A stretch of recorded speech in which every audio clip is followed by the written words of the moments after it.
For a one-on-one interview in studio. Just happened about an hour and a half ago.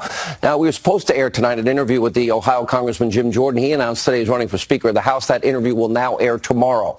And plus, breaking news right now reports tonight that a U.S. military plane is en route to North Korea to pick up the remains of some U.S. servicemen that were killed during the Korean War, as was promised and part of the agreement in Singapore. We'll keep you updated on that story. But tonight, our interview with Roseanne. Now, we will warn some of you, some parts of the sit-down are controversial. Some of you will find it offensive. Consider that your viewer warning. Now, after starting her career as a stand-up comedian, Roseanne Barr became a household name. For 9 years, 1988 to 1997, she starred in her very own sitcom, a huge hit on ABC. Now, she won an Emmy, a Golden Globe, and multiple other awards before Roseanne wrapped up after 9 iconic seasons. But, well, year after year, wherever Roseanne Barr went, controversy in fact followed. 1990, she was booed off the field. She sang, quote, well, maybe screeched is a better word, the national anthem. She grabbed her crotch. She spit in a rendition of the national anthem. That was at a Padres game. We'll talk about that. In 2009, she posed as a cookie-baking Nazi for satirical Jewish magazine. She once told Joy Behar that Sarah Palin was a slave to right-wing men. On her blog, she compared all Republicans to even pedophiles. She talks about her political transformation tonight. She also floated the idea that practicing Catholics, which I was raised Catholic, should lose custody of their kids. 2012, she actually ran for president. She lost to Jill Stein in the Green Party primary. But earlier this year, after some time away from the spotlight, Roseanne Barr made a huge comeback. A few months ago, she spearheaded the reboot of the hit show that bears her name. The new Roseanne debuted with massive ratings as Barr played a Trump-supporting, politically incorrect family matriarch. And however, only after a few episodes, the show was canceled after she tweeted this about former Obama advisor Valerie Jarrett. Quote, you can see it right there, Muslim Brotherhood, Planet of the Apes, had a baby, VJ. Valerie Jarrett is an African-American woman. She was born in Iran. Now, Roseanne rightfully apologized many times. Damage was done. The Roseanne reboot was canceled within hours of that tweet. Recently on her YouTube page, Roseanne had this to say about her tweet, which we'll ask her about, and the controversy that followed. Take a look. I'm trying to talk about Iran. I'm trying to talk about Valerie Jarrett wrote the Iran deal. I know, but you've told me this 300 times. Do you know that That's what my tweet was about. I know. You've explained this literally 300 times. I thought the was white. I thought the was white.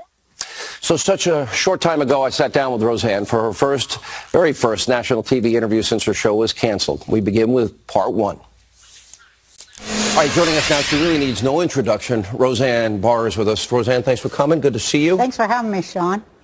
All right. You sent this tweet out. Yeah. Actually, I was hacked. No, I'm kidding. You're kidding. You haven't lost your sense of humor. You started out as a comedian. Well, I want to talk about your background and everything, but I want to get right to it. Muslim Brotherhood, Planet of the Apes, you're talking about Valerie Jarrett. Yeah.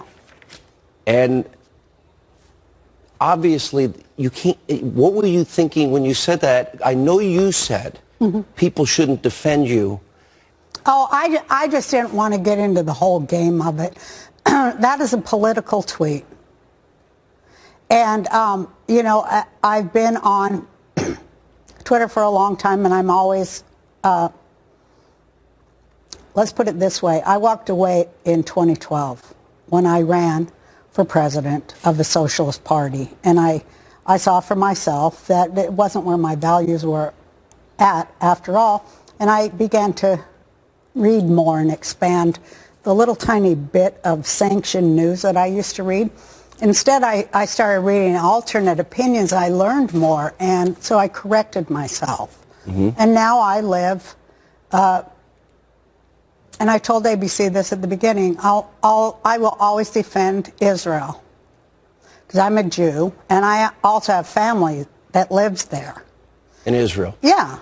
So that is a tweet about asking for accountability from the previous administration about the Iran deal, which Valerie Jarrett is the author of, and that was what was in my head. Okay, let's go back to, you do understand. Now I do. Did you not understand when you tweeted it out? No, I was so shocked that let me ask you, what do you understand? Well, I don't understand a lot, to tell you the truth. The first thing was shock that they were saying it was racial when it's political. And that was a hard one to take. And then everybody started saying I was a racist, which is like the worst thing that you can call a Jewish person, especially one who, like me, grew up with Holocaust survivors. And at age 3, because of that fact, I took a vow to my God that I would always fight extremism on either side, right or left. And for a long time, I thought I was fighting it on the right by being really left. And then I just slowly woke up and saw that both extremes are not where my values are. My values are in the middle. And I believe that we have the right to ask for accountability for where our tax money goes. And when I ran for president in 2012, I ran as the representative of the Black Caucus of the Green Party. And they trusted me so much. Black people chose me. And I was humbled by that. And I ran on an anti-racist, Clinton's drug wars, and what that means, that 1 in every 4 African-American males are in prison for pot, and lesser. I mean, it's just, I'm very informed. I'm not, I've always been political. My comedy is political. Do you see now? Yeah. In other words, what I guess I'm trying to ascertain, Roseanne, is that the reaction was universal. Well, it seemed that way. And, well, in many ways it was. What do you see about it now? I mean, in other words, I know you tweeted out apologies.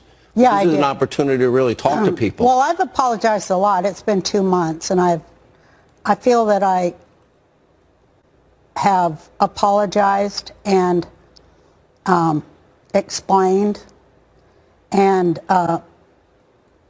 asked for forgiveness and made recompense. That's part of my religion. You said that to Rabbi Shmuley. Yeah, because there's 4 parts of being forgiven in order to come back into your own good graces. And I was so sad that people thought it was racist. And then I went into the whole thing about the whole discussion of racism, and that blew my mind because it's so much a part of what the show I was doing was about. And I'm like, why can they not see my work? And then I got really messed up thinking, in this world, it seems as if words matter more than actions, but in the real life world, actions matter more than words. And my actions over 30 years as an artist and a comedian, I've always been against the abuse of power towards all marginalized groups. But now I feel like both the left and the right have marginalized the middle. And it's just too crazy. And the thing that broke my heart the most, I have to say this, is that I have African American children in my family and in my loved circle. In your immediate family? Yeah, and in my loving circle, and Asians too, and Hispanic people, and Jews get around, let's put it like that. But I felt so bad for those kids because I love them, and I didn't want them to think of me like that, And I know, and I was so sad, and I'm so sad that anyone thinks that of me, but I'm not that person. And I was going through a very hard time. How would you like it to be sitting in a room with 25 people who think Trump is the worst thing that's ever happened to the United States? How would you like it? Could you do your job? It happens to me every day. Really? Yeah, there are a lot of people that don't like what I have to say. In your circle? Oh, I don't know if you read a lot about Sean Hannity, but this isn't. I do, but here's what I really. People that work on your show are like that? There's plenty of people around here that disagree with every word I say and hate what I stand for. Absolutely, disagree adamantly with me. But, you know, I signed up. I give strong opinions, and some people disagree, but I have no problem with people disagreeing.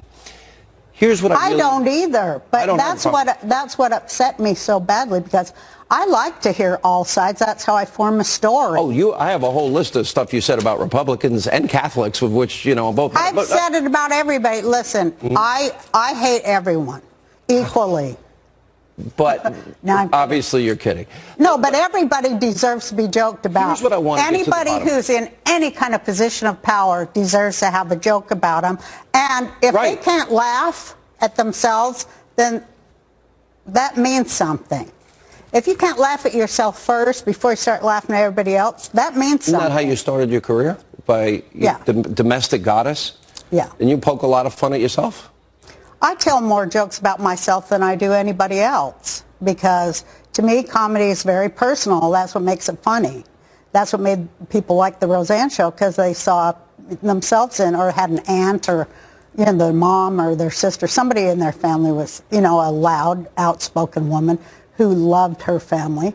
And that was what I was so excited about to come back to television, was to show that that family is also multiracial and lives next door to Muslims whose ideas they don't agree with. That was what I brought to television, and what kicked everybody's ass in the ratings, and they should be so lucky that they'll ever get anywhere near that. And they can't take that away from me, no matter what's happened. I guess this is an opportunity. There are a lot of people, Roseanne, that are not on social media. Yeah. Maybe haven't read your apologies. Yeah, they're smart. I can well, they're probably, are you off now, Twitter forever? Well, my kids took it away from me forever. Well, you could always get another phone. But here's, I think, a very important thing. For those people, though, and I'll put up some of the apologies here that you have tweeted out, but there are still a lot of people that look at that comment and they think that they cannot believe that you didn't know better. Yeah, I know, but I did. But I want you to address that. Address those people. I made a mistake, obviously. It cost me everything, my life's work, everything. I made a mistake, and I've paid the price for it. But no, I did not know she was, like a lot of Americans, including a lot of people of all types, they didn't know either. I read that you said that you didn't, and you had this crazy video this week. What was that? I was so mad. Well, I was filming this thing to, my real apology, which followed it. But everybody was like, well, you're not addressing this correctly. And so I just lost it, and everybody started laughing. So I go, put it up there. All right. Because it was a joke. Valerie Jarrett is watching now. Well, she said she wouldn't watch. She said she wouldn't, but she'll hear about it. Yeah. So my question is, I want you to address her.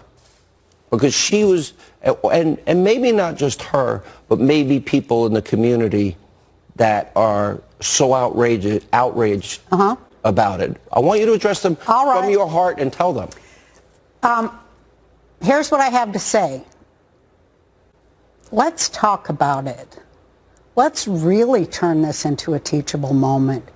We need to talk about race and everything that's connected to it, including not knowing that someone who looks like me, her skin tone is like mine, and I'm brown.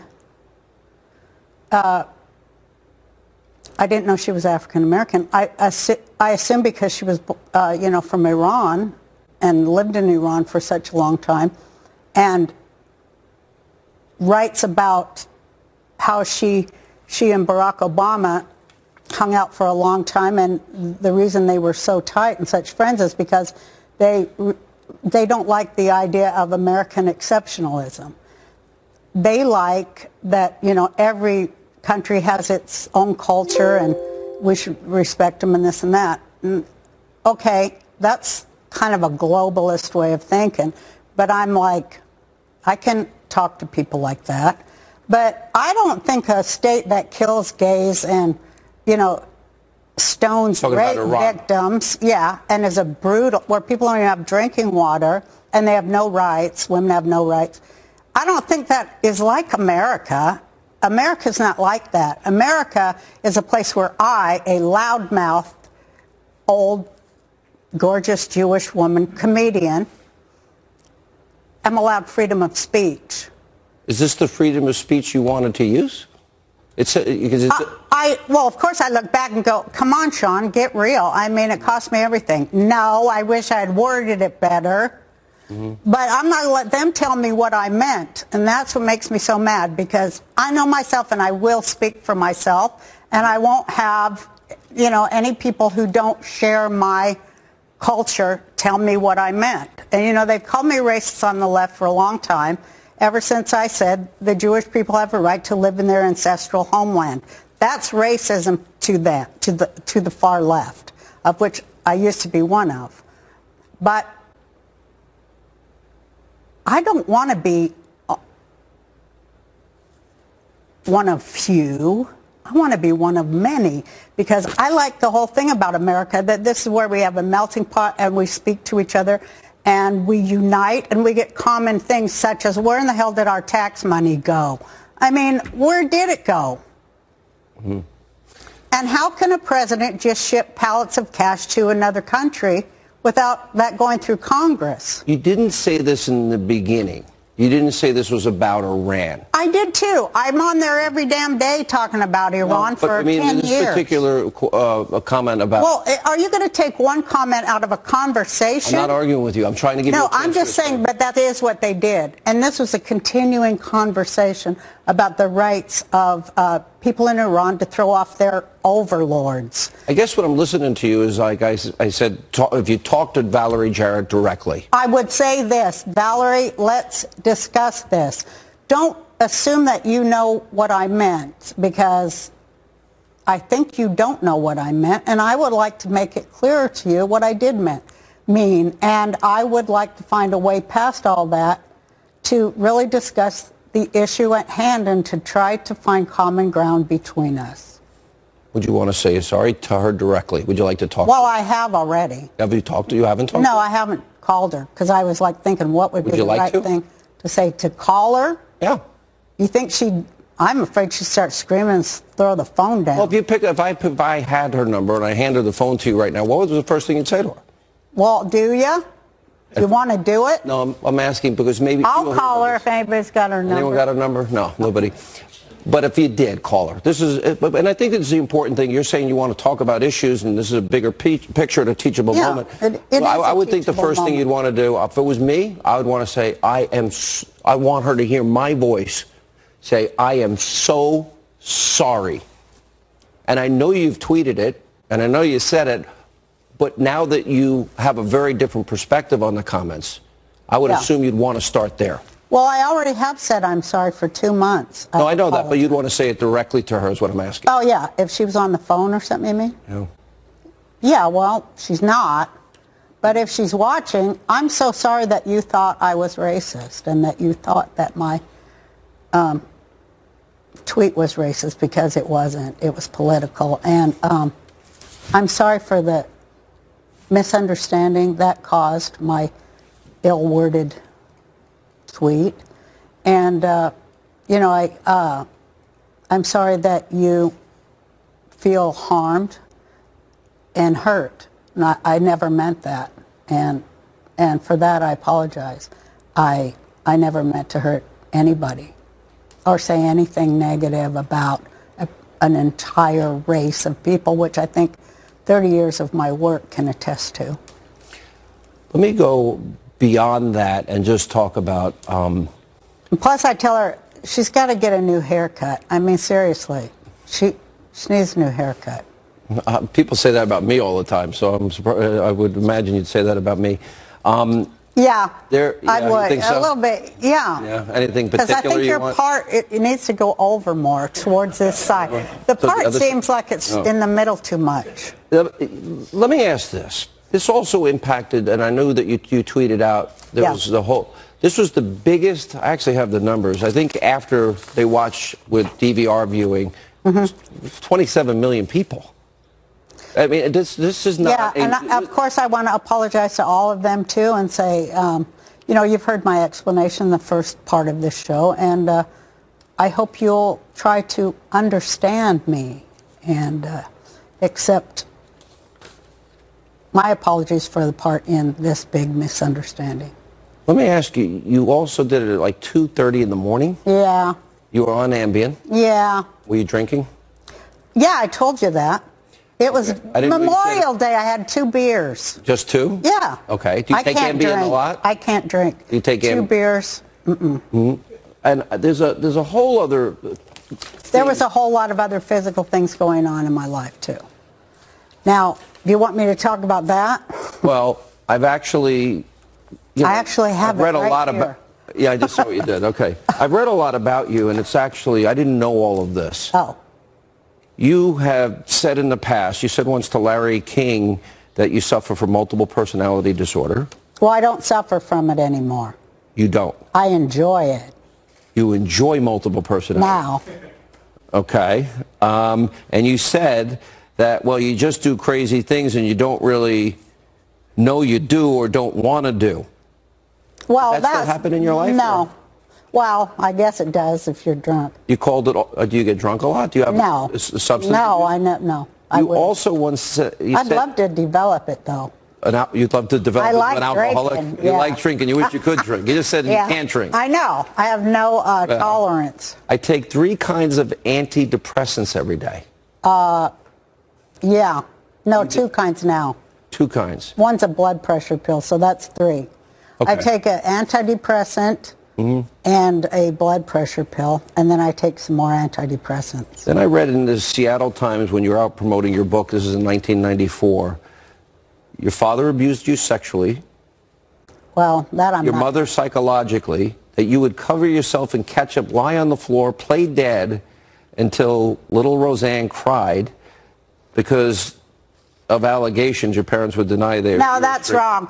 I put the ketchup on, laid on the floor for a joke, for when my mom came in and she'd think I was dead. How old were you when you were sexually abused? Well, now I have a whole different view of that. You don't think you were sexually abused? I think I was emotionally abused. And You said your mother's psychological, your father's sexual. yeah, everybody in my whole family's messed up.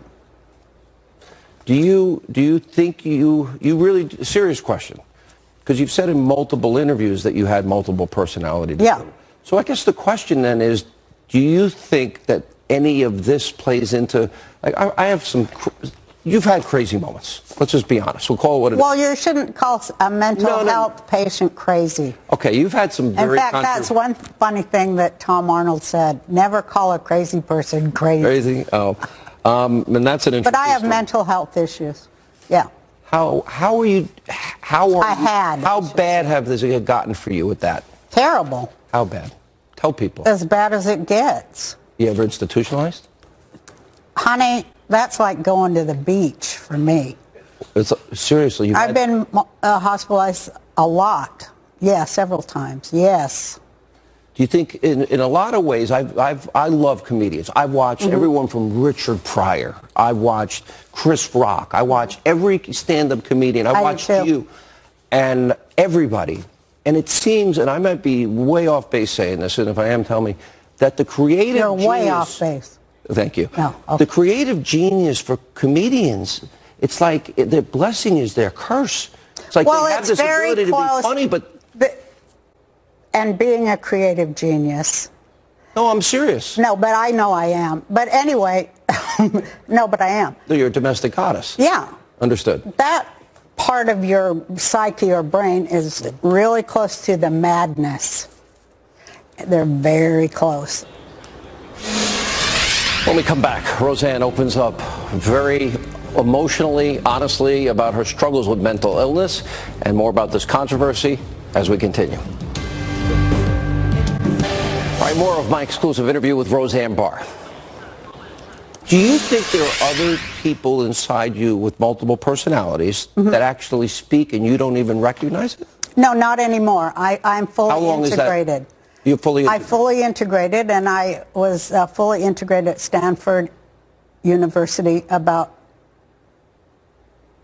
12 years ago. Was it a medicine that transformed your life? No, it's therapy. Therapy? Like 20 years of it. Look, you've had a lot of controversy. I've done the work, though. I just have to pat myself on the back there. I wanted to get better. and this all happened to me when I was pregnant with my son. He's 23, going to graduating from college, very proud. But when I was pregnant with him, first I got pregnant. First they implanted 6 eggs and 4 of them took. And I was like, oh my God, I was at Planet Hollywood and I told Bruce Willis, oh my God, I'm having quadruplets. Right. Beat that for a headline. And I was so excited. But then I started to lose them, you know, and they put me in this thing where I absorbed them, my body absorbed, and there was only 1 egg left there, and it was kind of hanging, didn't know whether to come or go. So they did me on this biofeedback deal where I'd say, I want you to stay into this machine. It was, and it... Did it work?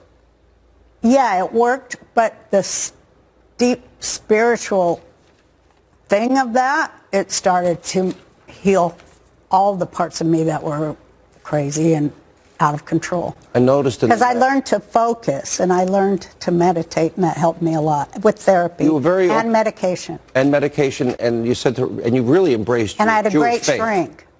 Well, I've always been very religious since I was a little girl. Like, did I say this? That I grew up in a apartment building full of Holocaust survivors, and every Friday they would come over to my grandma's apartment. My grandparents owned an apartment building, and they brought 50 or so survivors from the camps, and that's where I grew up. And every Friday they'd all come to You had family that was in Auschwitz, and they had tattoos. Yeah, they all had tattoos. And they would say terrible things to me when I was only 3, and they would tell me the things, and I mean, it was too much for my mind to handle. And then they would make me watch the Eichmann trial too, and I was only 3. They go, she needs to know it was little girls like her that they did this. Was it on TV? Yeah, the Eichmann trial. Mm-hmm. Yeah, and so that split me emotionally, deeply. It was a horror to me, and it still is a horror to me. A lot of evil in the world. Yeah, but there's so much love. That's what I was going to tell you, Sean, but you're going through all this trash. I didn't even Let me get to tell you anything. what. Oh, go ahead. But I'm going to tell you. I want you to tell your story. You've been a good friend. I want you to tell your story. I'm going to tell my I'll tell you story how you like got this. on this When show. I go outside now, I was so scared to go outside because I'm like, everyone thinks I'm a racist. You know, and I live on an island where it's all brown people. I'm like, oh, hell, you know.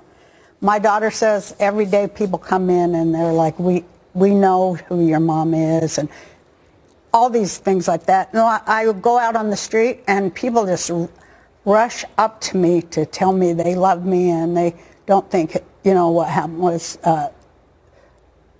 balanced to the other people that do worse things and say really mean things that aren't political but are just mean.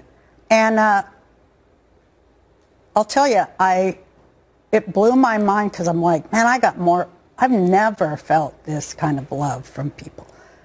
It has been overwhelming. It's just, I just thank them. I tell them, you know, if it wasn't for my fans, I probably wouldn't even be walking around. It was just devastating. To be misunderstood is the worst thing. And I want to sing that song. Oh, Lord, please don't let me be misunderstood. I want to sing that because now I have a band. I've always wanted to sing. I saw you sing the national anthem. Shut up. That wasn't good. That was not good. Did you see my follow-up, though? I bet you didn't because you're in the news. But I did a follow-up, Beat the host Sean. up. I followed up that. You grabbed your crotch and spit. Well, that's what the stupid pitcher told me to do. Oh, and they all are deserted like rats off a ship. But I was trying to make him laugh. He said, that'd be so funny. I go, okay, I'll do it. Right. So I did it, and it wasn't funny. And I learned a lesson. Never take comedy advice from a pitcher. You really, it's important to you, and I remember when I first I want spoke to people you, to like me. I don't want them to hate me. I like them. You wanted people, this is what you said to me. You said, this is not me. This is what you said. The exact words you said. It's not me. Not the picture Then they you said to me, painted. you said, I want people to know who I really am. That's what you said to me. I know. So here's, you know, there's going to be a lot of people watching because you're here tonight. Tell those people who you are. Well, I'm a creative genius, and this is not a good feeling for an artist to be treated this way. And it's not a good feeling for a citizen either. And here's who I am. I'm somebody who cares about civil rights. I reject what you call me. You call me racist, I don't accept it. I know who I am, and I'm not a racist, and the people who voted for Trump, they're not racist either, and Trump isn't a racist, sorry, but, you know, we just have a different opinion.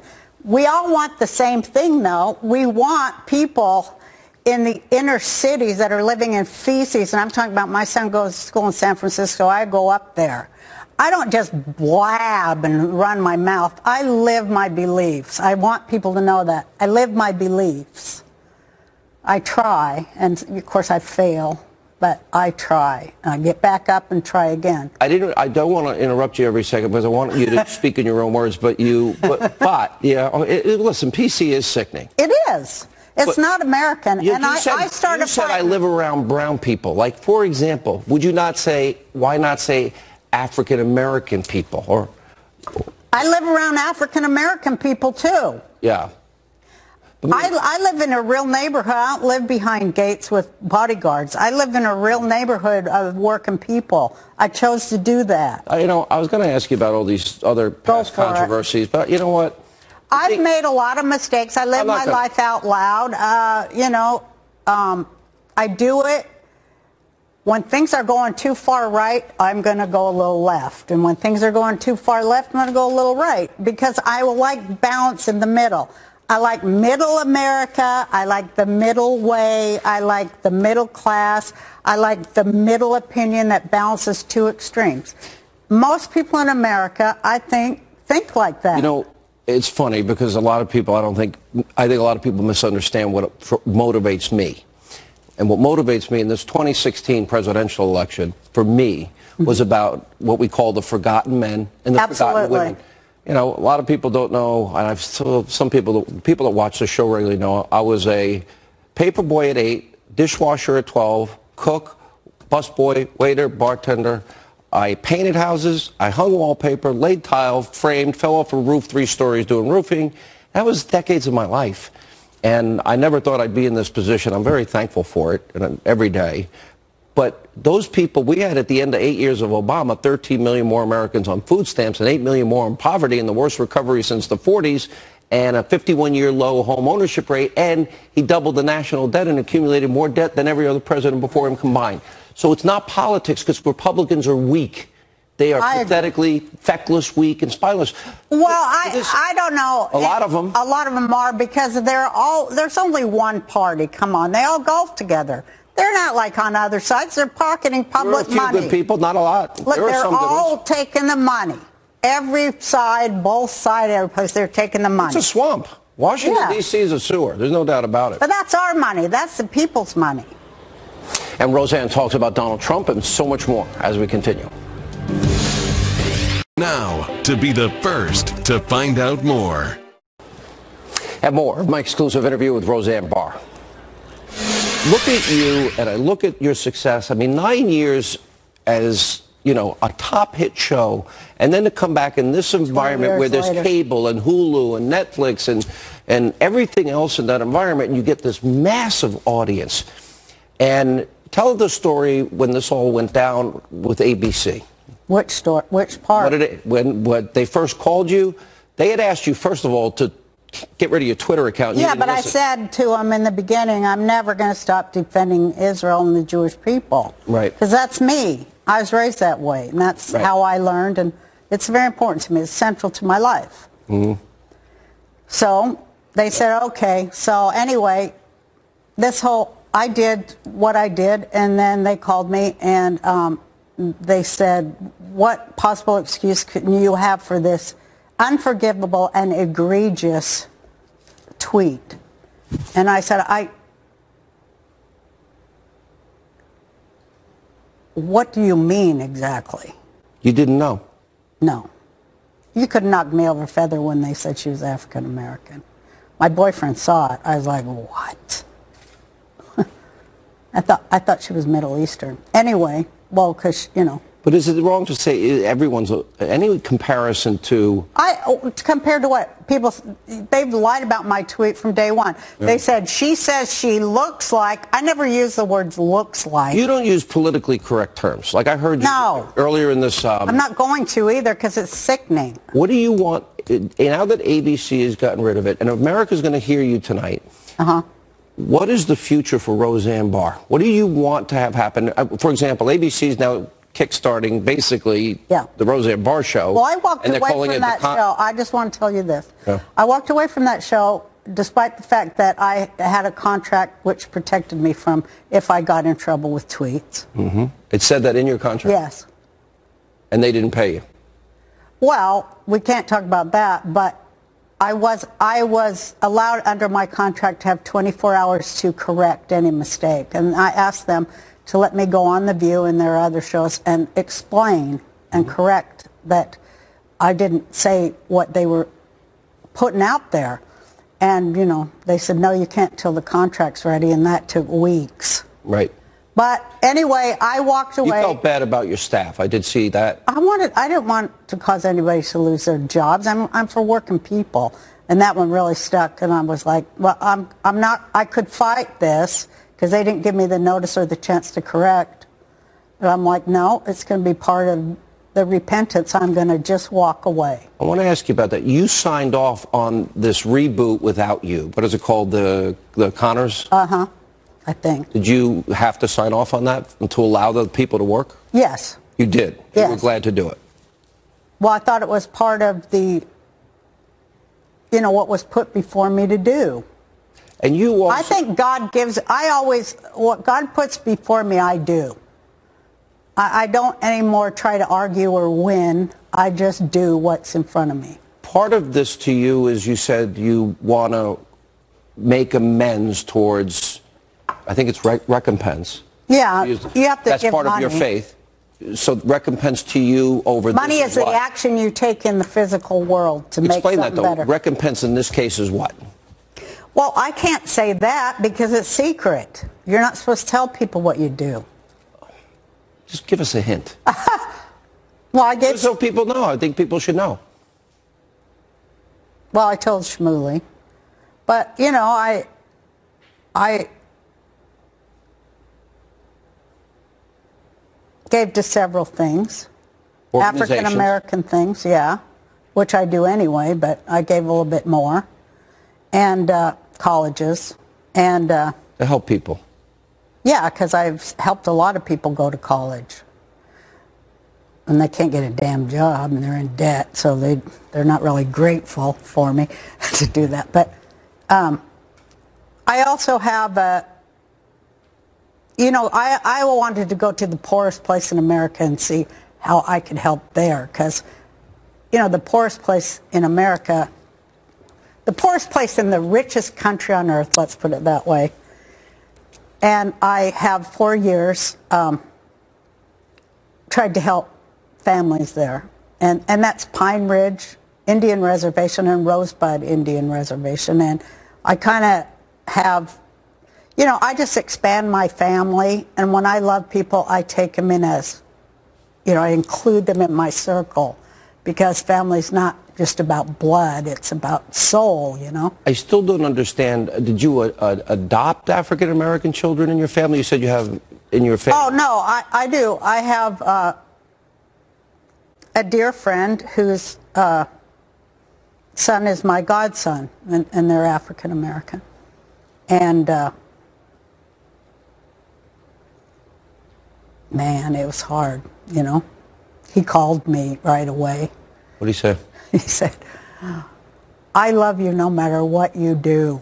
And I was like, but man, I need to be understood here. Because I never, I mean, I just have to say this. If people think, I'm saying it to them, if you really think that at the height of my power and my fame, I would go, black people look like, I mean, it's just, I wouldn't do, I mean, I'm not stupid. And that's what they keep selling. And now they don't even, after they misquoted the tweet for weeks, now they don't even include it, and they just go, Roseanne's racist tweet. and they just keep shoving it down everybody's throat. I love all people that say that. I love everybody. I include everybody in my circle. I put my money where my mouth is because I'm not a racist. And I decided that this was going to move me to do my own interviews on